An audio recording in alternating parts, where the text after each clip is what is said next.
flow-nya 20 menit, 15 menit presentasi, 5 menit tanya jawab. Ya harusnya sih kalau tepat waktu jam 4 kita sudah selesai ya presentasinya. Oke, silakan kelompok Q. Bisa dimulai. Oke, assalamualaikum warahmatullahi wabarakatuh. Selamat siang teman-teman. Kami dari tim Q akan mempresentasikan Project Lab BI yang kedua. Kita membahas tentang e-commerce kita, e-warung. Dan tim kita ada saya di Petrawan, ada Safira Astia Ramadan, dan terakhir Naldi dari Samsung. Sebelumnya mohon maaf kalau nggak on cam dan mungkin di banyak background suara-suara, soalnya hibur. Oke, langsung aja.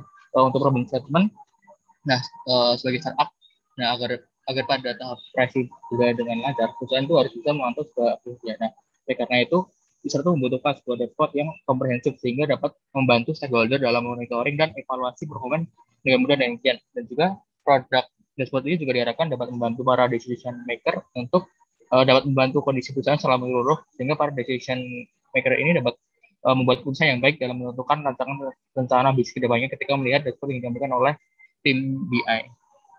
Nah, dari problem tersebut kita menjabarkan ada 3 macam dashboard bagi Ego kita. Yang pertama ada sales performance, ada marketing performance, dan yang ketiga ada A/B testing.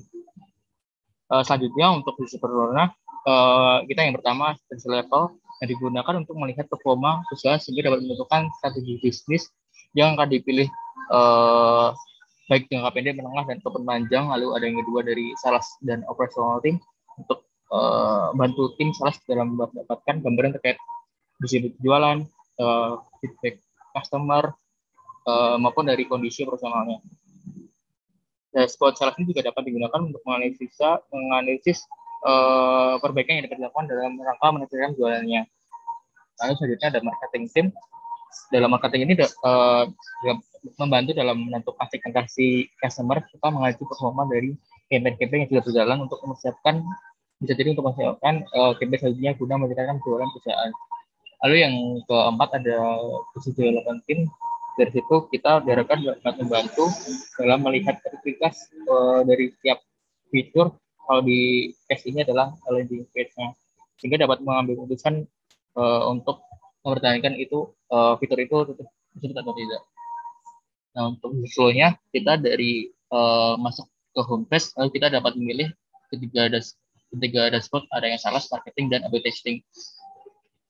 Nah, seperti ini untuk flow-nya. Selanjutnya untuk data pre-processing, kita mengolah datanya dari yang pertama data sales. Ada misalnya dari sales order, ada item, ada produk, ada sellers, ada customer, dan review. Lalu yang kedua kita men-translate menjelaskan produk category name dari Spanish ke English. Lalu kita juga segmentasi user customer dengan RFM analysis. Lalu yang terakhir ada A/B testing, pengujian statistik.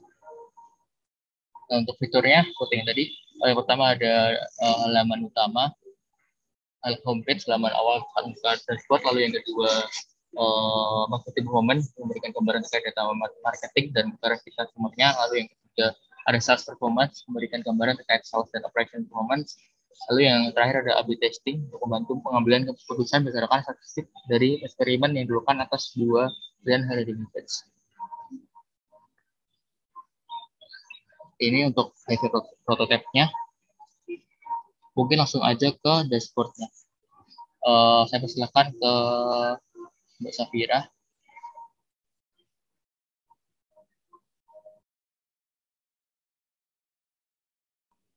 Halo.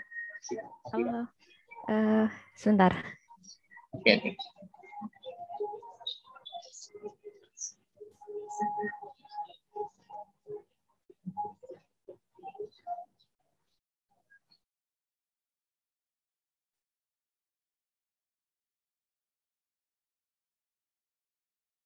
Baik, layarku sudah terlihat ya? Sudah. Udah. Baik,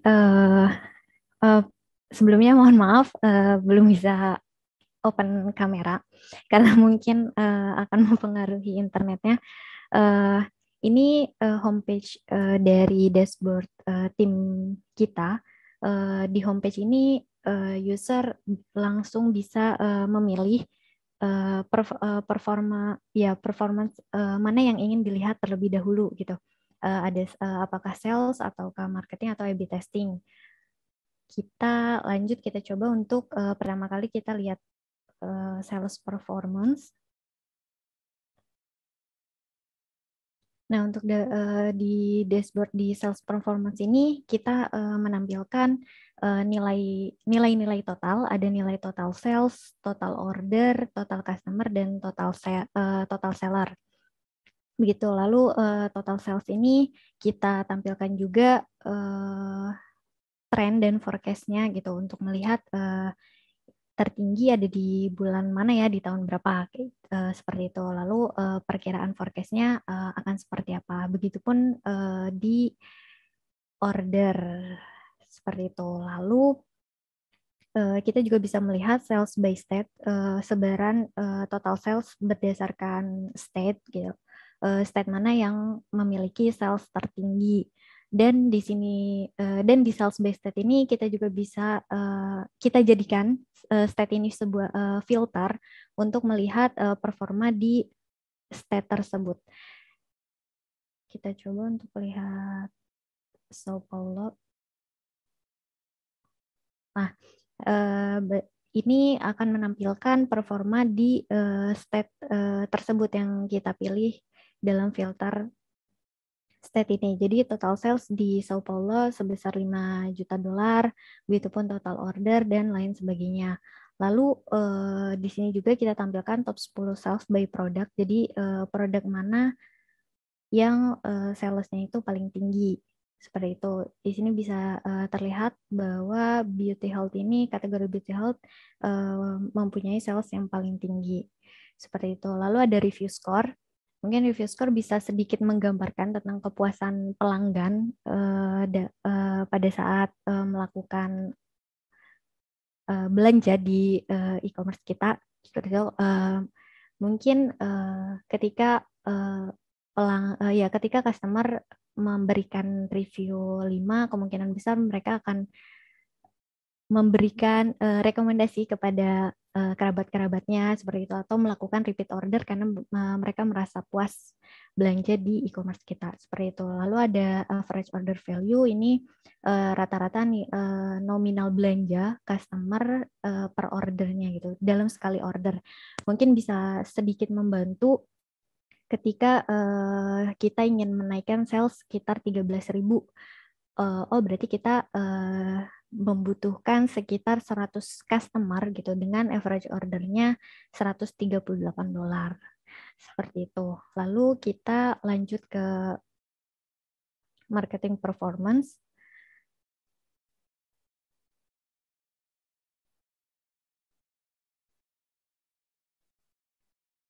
Nah, di marketing performance ini kita menampilkan mungkin bisa dibilang proporsi ya, proporsi campaign, accepted campaign.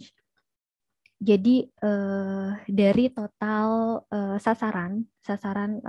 total sasaran campaign, berapa customer yang accepted gitu terhadap campaign yang kita buat, yang tim marketing buat, seperti itu. Di sini terlihat bahwa di campaign 2 ini paling rendah ya, mungkin bisa dibilang kurang efektif atau mungkin kurang tepat sasaran. Itu bisa kita lihat lagi gitu, bisa kita evaluasi kembali seperti itu. Lalu tertinggi itu ada di campaign 4, sekitar 7,46% dari total sasaran customer yang diberikan campaign ini. Lalu di sini kita melakukan RFM analysis, customer segmentation. Di sini kita mengelompokkan customer kita ini behaviornya kayak gimana, seperti itu, dia masuk ke dalam kategori apa. Di sini terlihat customer kita ini banyak di kategori at-risk, di mana at-risk ini di customernya mengeluarkan monetarinya ini besar gitu, monetarinya besar, setiap belanja ini besar, namun frekuensinya ini agak lama gitu.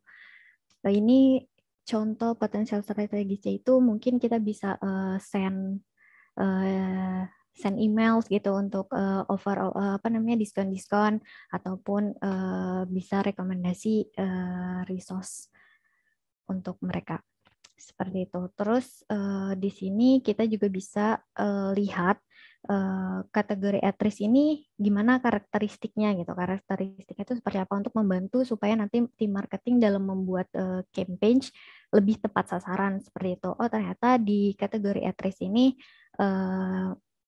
paling banyak marital statusnya ini adalah merit, terus age kategorinya itu adalah Gen X, dan di sini edukasinya paling banyak itu dia graduation, dan ini dengan median income berdasarkan edukasinya itu paling besar ada di graduation seperti itu. Lalu ini web conversion rate dari total customer yang melakukan visit di e-commerce kita dengan berapa customer yang melakukan purchase dalam e-commerce kita seperti itu. Di sini juga kita bisa melihat karakteristik berdasarkan campaign. Jadi customer yang accept campaign di campaign 1 itu banyaknya dari customer kategori yang mana gitu. Misalkan ini campaign 1, oh ternyata dari campaign 1 ini banyak customer yang kategorinya adalah kategori champion gitu, dengan marital statusnya adalah paling tingginya merit seperti itu. Ini Gen X kategorinya. Seperti itu. Lalu kita lanjut ke A/B testing. Nah, A/B testing ini kita nguji conversion rate antara new page dan old page gitu. Apakah ada perbedaan di waktu tertentu? Langkah awal itu menentukan power ya, melihat power gitu. Jadi di sini kita coba simulasiin gitu. Apakah di tanggal tersebut ya sampel yang kita miliki itu sudah cukup atau belum gitu, dengan beberapa pilihan test split ataupun relative effect yang kita inginkan gitu. Di sini dicoba dengan beberapa test split, beberapa pilihan test split dengan ada 20%, 30%, 40%, dan 50%. Lalu relative effect-nya kita kasih dengan pilihan 0,15, 0,1, dan 0,05 seperti itu. Dilihat dari grafik ini, sampel yang kita miliki ini sudah cukup dan memiliki power yang di atas 80% itu dengan test split 5 dengan relative effect 15%. Seperti itu. Jadi mungkin bisa nanti pengujian yang kita lakukan lebih